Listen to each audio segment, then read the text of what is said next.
توانائی دیتی ہے, پورا مضمون باندھا ہے. اعلیٰ حضرت کہتے ہیں بہروپیہ تھا, مداری, روپ بدل بدل کے دکھایا کرتا تھا, بادشاہوں سے انعام لیتا تھا. ایک دن اورنگزیب عالمگیر کے پاس آ گیا, کہنے لگا میں روپ بدلوں گا, اگر آپ پہچان نہ سکے تو میں انعام لوں گا.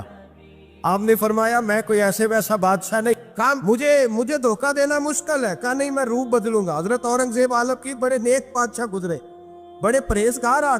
وہ بہروپیہ کہنے لگا میں روپ بدلوں گا, آپ نہیں پہچان سکیں گے. فرمایا چل جتنا تیرے اندر زور ہے لگا لے.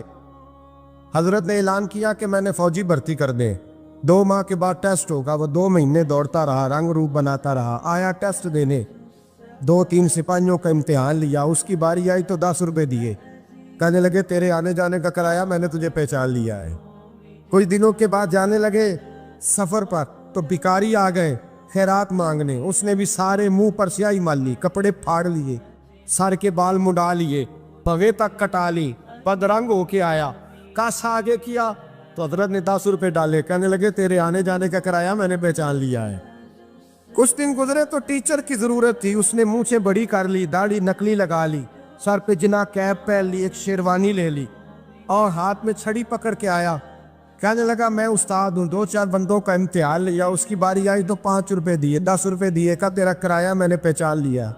2 سال گزر گئے. وہ جب بھی آتا حضرت پہچان لیتے. ایک دن سفر پہ جا رہے تھے, بہت بڑا لشکر تھا, جہاد کرنے جا رہے تھے اورنگزیب عالمگیر. تو دیکھا ایک پہاڑی ہے, پہاڑی پہ لوگ جا بھی رہے ہیں آ بھی رہے. اورنگزیب عالمگیر پوچھنے لگے یہاں کیا ہے؟ کہنے لگے بابا جی بیٹھے ہیں دعا کرتے ہیں, اللہ کے نیک بندے ہیں.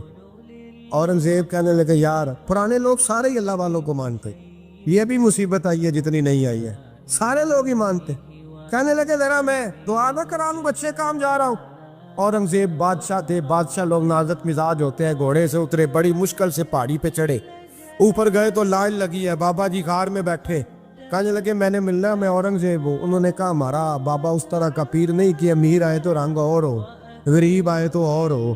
یہاں اگر ملنا ہے تو لائن میں لگ جاؤ, سب ایک جیسے.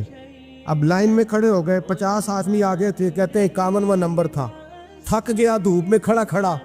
جب میں پہنچا غار کے دہانے تو میں نے بابا جی کے چہرے پہ نظر ڈالی تو بڑا نورانی چہرہ, بڑی خوبصورت لب و لہجہ.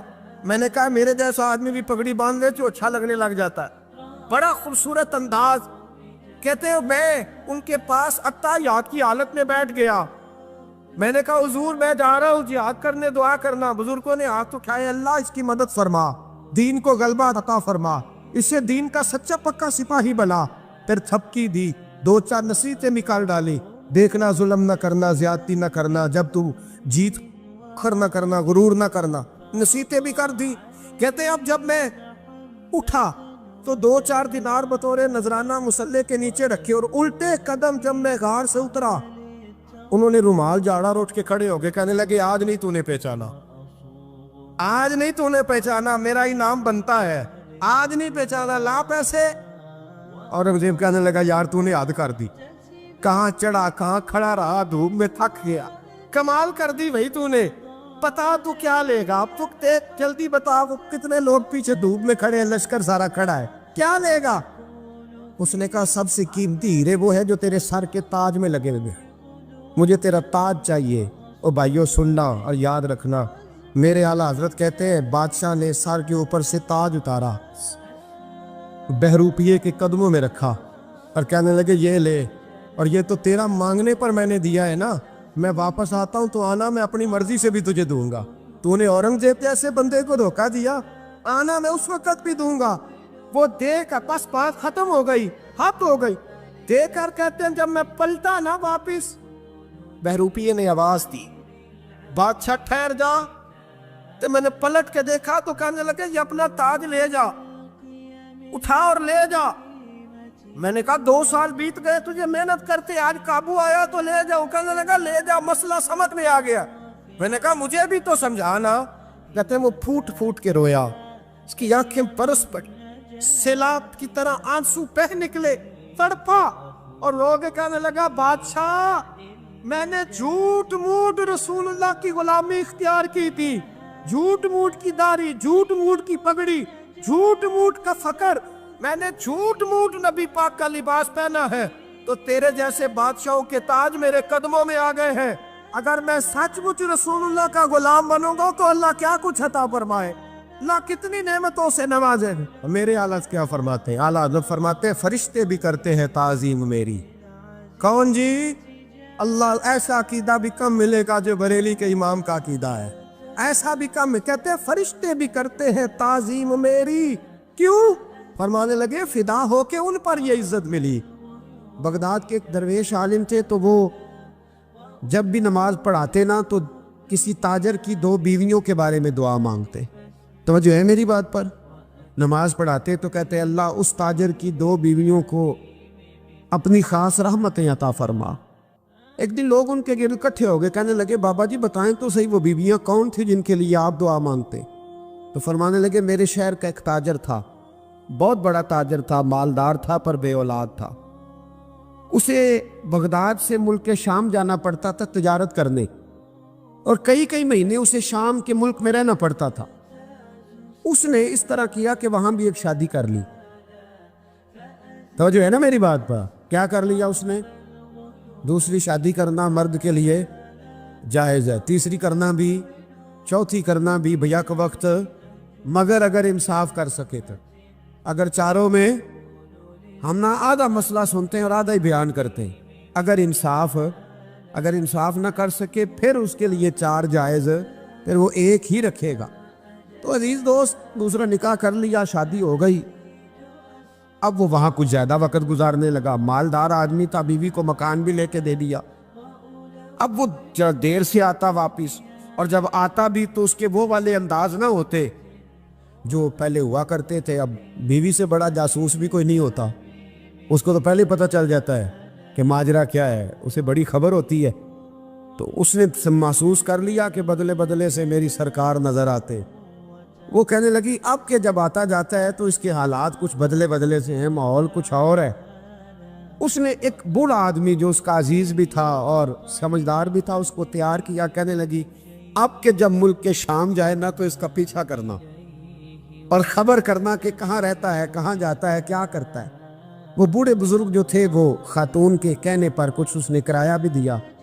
وہ اس تاجر کے پیچھے گئے اور واپس آ کے خبر دی، کہنے لگے کہ یہ تو 2-3 سال بیت گئے، اس نے وہاں بھی شادی کی ہوئی ہے، تجھے بتایا ہی نہیں۔ بی بی بڑی سمجھدار تھی، حوصلہ مند، زیرک، اس نے شور نہیں مچایا۔ اس نے کہا کہ میں نا اب جب آئے گا نا تو طریقے سے بات کروں گی اور پوچھوں گی کہ ایسا کیوں کیا۔ اور یہ بھی اس نے آ کے بتایا کہ اگر تیرے ساتھ نکاح کے بعد اسے اولاد نہیں ملی تو اولاد وہاں بھی کوئی نہیں، یہ مکمل تفصیلات۔ اب جب اس دفعہ خامند آیا تو آتے ہی وہ بیمار ہو گیا، کمزور ہونے لگا۔ اب خاتون نے مناسب نہیں سمجھا کہ آتے ہی دڑام سے میں اس کے سر پر یہ ٹھوڑ دوں کہ تو نے نکاح کیا ہوا ہے اور مجھے بتایا نہیں۔ وہ ذرا تسلی میں رہی، کچھ وہ بیمار تھا، حوصلہ رکھا، خدمت کرتی رہی۔ کچھ دن گزرے تو وہ تاجر انتقال کر گیا، فوت ہو گیا۔ اب راز کھل نہ سکا، عدت گزاری، اور جب سارا مال جمع کیا نا تو اشرفیوں کی بوریاں بھر گئی۔ سارا مال اس بی بی کا، 4 بوریوں میں اشرفیاں، 4۔ یہاں تو پیٹ کا دوزخ ہے، معاذ اللہ، بھرتا ہی نہیں۔ حل من مزید، حل من مزید۔ وہ جو کہتے تھے نا کہ بس باہر چلا جاؤں اور باہر میں کچھ تھوڑے سے پیسے کما کے 2-3 سال میں لوٹ آؤں گا، پھر یہاں آ کے کوئی کاروبار کروں گا، وہ گئے ہیں تو واپس نہیں آئے۔ وہ جو کہتے تھے نا بس میں نے اتنا سا کاروبار کرنا ہے کہ مکان بن جائے، انہوں نے 4 مکان بھی بنا لیے ہیں، لیکن بریک حل من مزید کی دوڑ ہے۔ اب 4 بوریاں اس عورت نے چھپائے رکھی، کوئی بندہ نہیں جانتا بغداد میں کہ ملک کے شام میں تاجر کی دوسری بیوی بھی ہے۔ جب وہ فارغ ہوئی تو اس نے اس بوڑھے جاسوس کو پھر بلایا اور 2 بوریاں اونٹ پہ رکھی، خود بھی ساتھ بیٹھی اور ملک شام گئی۔ اللہ اکبر۔ وہ بزرگ کہتے ہیں میں ایسے نہیں دعا کرتا۔ اس کو جا کے کہنے لگی میں اکیلی وارث نہیں ہوں، آدھے کی وارث تو بھی ہے، میں اکیلی وارث نہیں، یہ تقسیم وراثت ہے، آدھی کی وارث تو بھی ہے، تو رکھ اپنے پیسے، مجھے پتہ ہے اس نے نکاح کیا تھا پر مجھے بتایا نہیں تھا، تو رکھ اپنے پیسے، میں تجھے دے رہی ہوں، آدھے تیرے ہیں آدھے میرے ہیں۔ اس نے نظر اٹھائی تو رو پڑی، کہنے لگی نہیں اب یہ سارے تیرے ہی ہیں۔ اگر تو اللہ سے ڈرتی ہے تو میں بھی رب سے ڈرتی ہوں، اگر تو مصطفیٰ کریم کا کلمہ پڑھتی ہے تو میں بھی اسی نبی کی ماننے والی ہوں۔ کہا بات کیا ہے، میرا کیوں ہے سارا؟ تو وہ خاتون کہنے لگی وہ 2 سال 3 سال سے میرے ساتھ نکاح تھا اور اس نے بتایا تھا مجھے کہ میری بیوی بھی ہے، اور میں غریب تھی تو میرے والدین کو بھی بتایا تھا کہ میری دوسری شادی ہے۔ یہ مکان اس نے مجھے لے کے دیا تھا، میرے تمام اخراجات وہ پورے کرتا تھا، نان و نفقہ کا خیال رکھتا تھا، لیکن اب کہ جب وہ آیا تو وہ بیمار تھا۔ اس نے مجھے بتایا کہ مجھے طبیب نے بتایا ہے کہ میں شدید بیمار ہوں، شاید بچ نہ سکوں۔ تو کہنے لگی وہ مجھے کئی لاکھ روپے بھی دے گیا اور جاتے دفعہ مجھے طلاق بھی دے گیا، فارغ کر گیا۔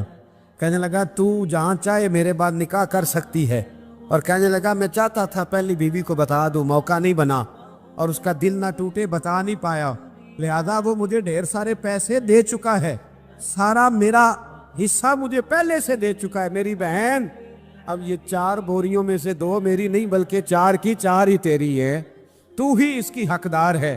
تو بزرگ کہتے ہیں مجھے بتاؤ جن کے اندر اس قسم کے تقوی کی جھلک ہو ان کے لیے ہر نماز کے بعد دعا مانگنی چاہیے کہ نہیں مانگنی چاہیے؟ حضرت عمر کے زمانے میں ایک نوجوان تھا، نیک تھا، مسجد جایا کرتا تھا رات کو۔ تو مسجد جا رہا تھا تو رستے میں ایک عورت نے دعوت گناہ دی، ابن عساکر نے اس کو لکھا ہے۔ تو نوجوان تھا، خواہشات تھی، کچھ طبیعت مائل ہو گئی، ابھی ادھر جا ہی رہا تھا کہ کسی نے آیت پڑھ دی والی من خاف مقام ربی جنتان، جو رب کے سامنے کھڑے ہونے سے ڈرے گا اللہ 2 جنتیں دے گا۔